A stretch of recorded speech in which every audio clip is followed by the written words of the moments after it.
सांगतो की आम्हाला सगळ्यांचा पाठिंबा आहे म्हणून काय पाठिंबा मिळाला असं त्याचा अर्थ थोडी होत असतो। त्याच्यामुळे ज्यावेळेस मनसे असं स्वतःकडून बोलेल त्यावेळेस त्या पाठिंब्याला अर्थ आहे।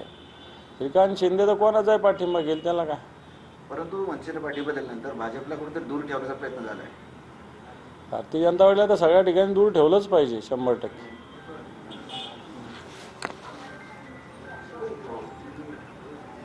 परंतु एकीकडे भाजप शिवसेना मुंबईमध्ये एकत्र असताना तिथे मनसेने शिवसेना त्यांच्या विरोधात लढली आणि दुसरीकडे शिंदे सेना आणि मनसे एकत्र येत आहे। तेव्हा प्रत्येक शहराचं इक्वेशन किंवा गणित राजकीय गणित वेगवेगळे आहेत।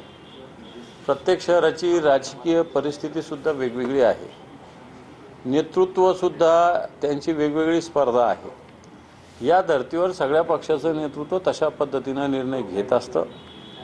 त्यामुळे असं समजण्याचं गरज नाही की या ठिकाणी आता जसं भारतीय जनता पार्टी आणि शिंदे गट मुंबईमध्ये एकत्र लढला त्या शिंदे गटाचा टांगापलटी करायचं भारतीय जनता पार्टी नवी मुंबईत बोलली। त्याच्यामुळे मला असं वाटतं प्रत्येक शहराचे वेगवेगळे चित्र आहेत, वेगवेगळे गणितं आहेत।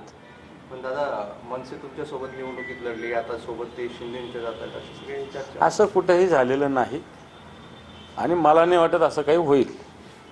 राजकारणात काही होऊ शकतं असं मी म्हणणार नाही, या बाबतीत तरी होणार नाही असं मला वाटतं। तर ते शिंदेचा महापौर होणार आहे, मनसेचा उपमहापौर होणार आहे। श्रीकांत शिंदे यांचा हे पण ज्या दिवशी मनसे स्वतःहून बोलेल त्या दिवशी त्या क्षणाला त्या विषयाला अर्थ आहे। बाकी मी आत्ता म्हणतो आमचा महापौर होईल, आमचा उपमहापौर होईल, आमचा चेअरमन होईल, या बोलण्याला काही शेंडा ना बुडूक। हिवरखेड्याच्या संदर्भात तुम्ही एक ट्विट केलं होतं, ते नेमकं काय? तुम्हीच बघा की तिथं भारतीय जनता पार्टीच्या उमेदवाराला सूचक अनुमोदक एमआयएम आणि काँग्रेस आहे। आता हेच लोक भारतीय जनता पार्टी एमआयएमला नाव ठेवते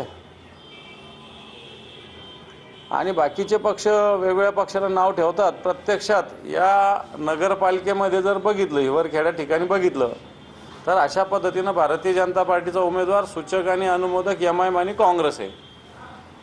तर आता मला असं वाटतं अशा पद्धतीने सगळे गणित चालू आहे। वेगवेगळ्या विरोधी पक्षाला बाकीच्यांना टीका केली जाते, परंतु प्रत्यक्षात स्थिती स्वतःच्या पक्षाची अशी आहे हे तितकंच खरं। 53 नगरसेवकांनी या सगळ्या प्रकरणात गट स्थापन करण्यासाठी आले आणि मनसेचे 5 देखील